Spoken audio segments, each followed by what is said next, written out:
Hey there, YouTube. Today I'm going to be showing you just how easy it is to install a false floor in a Chevy Bolt.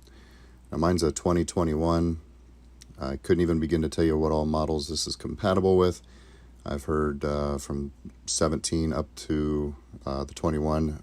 Obviously in 22 there's a new body style, so no idea there. I haven't even seen in the back of a Bolt EV 2022 yet.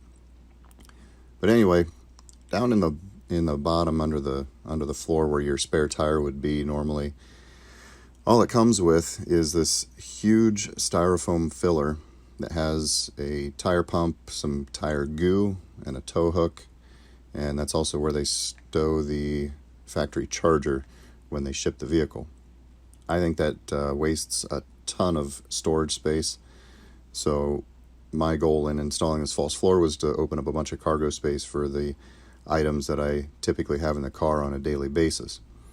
So if you look on your sidewalls, there you'll find a couple of circles there, and underneath you'll find some threaded bolt receivers. All you got to do is cut out those circles and install a GM part that's very easy to order.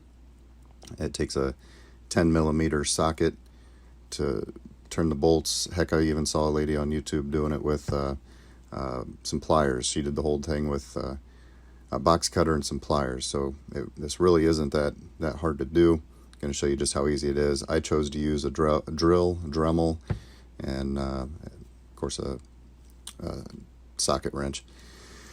Makes it really easy. You get a nice flush finished appearance by cutting the circles out completely. So here it is, quick and dirty. Enjoy.